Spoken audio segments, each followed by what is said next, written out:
shifting our focus to another big story that we're tracking very closely, Pakistani Prime Minister Shehbaz Sharif has once again stepped up his warning against India over the Indus Waters Treaty.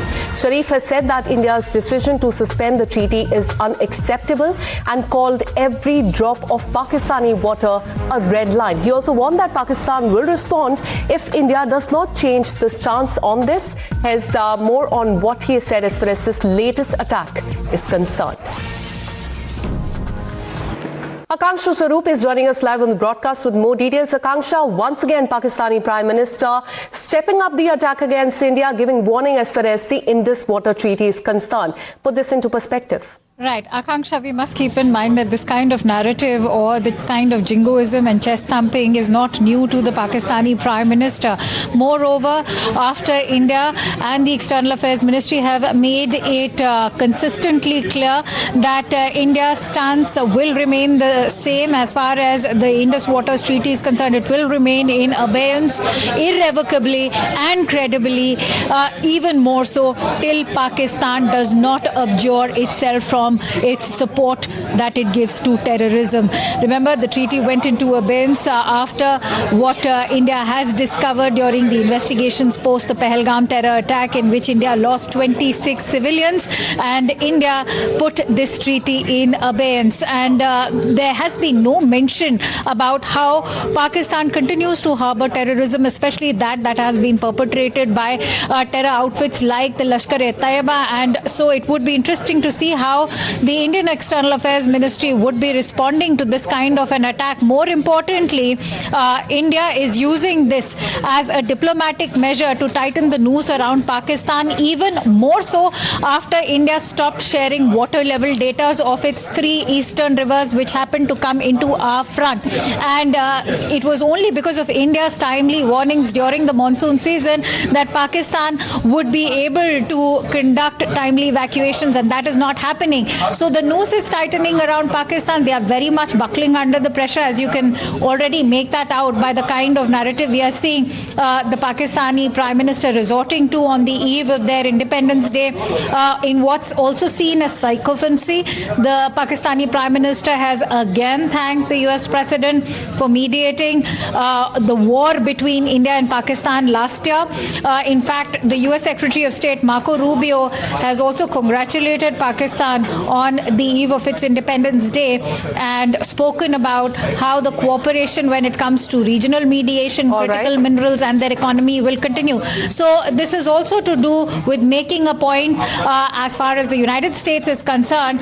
But the fact of the matter remains that there's no stopping India from placing the Indus Waters Treaty in abeyance. It will continue to do so. Absolutely. And India's stand is that Indus Waters Treaty will remain in abeyance until Pakistan ends the support for cross-border terrorism.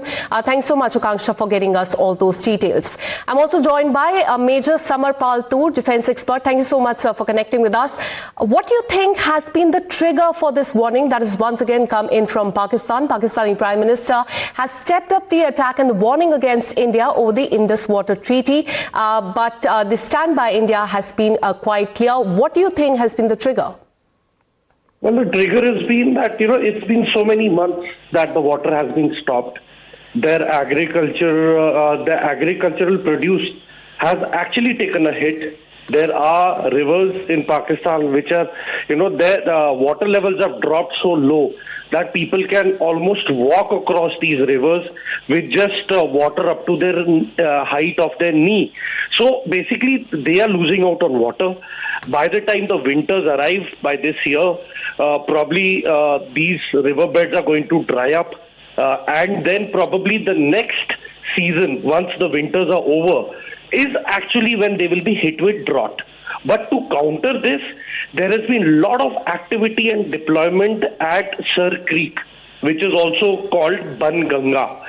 So this is the 96-kilometer long stretch where they have been actually deploying their forces, their on Sir Creek side, targeting basically the industrial hub of India. So the intelligence agencies, the military intelligence of India, we are having eye on this region of Bhuj and the area adjoining Bhuj and Kot Lakhpat. So probably in the coming months, it will be more clear. If they increase their deployments, that means they have a sinister plan to get at India because of the Indus Water Treaty and the pressure they will be facing because of the abeyance of it. Absolutely. And Pakistan's water worries are growing as water levels continue to fall, adding to the pressure there on the government in Islamabad. Thank you so much, Major Samar Paltur, for putting that into perspective. And now moving on and shifting our focus to Pakistan-occupied Jammu and Kashmir. Breaking updates coming in from Rawala Court in POK, where 2 people we are learning have reportedly been injured in firing by Pakistani forces during the protest. According to the latest information that has emerged from POK, firing continues as the park rangers targeted the civilians there. So in the latest, we're learning that 2 their civilians have been injured in the fresh firing that has been reported in Rawala Court. A fresh round of firing that has been reported there in POK. Akanksha Sarup continues to be live with us. Akanksha, do give us more details about the situation there in POK at this point in time.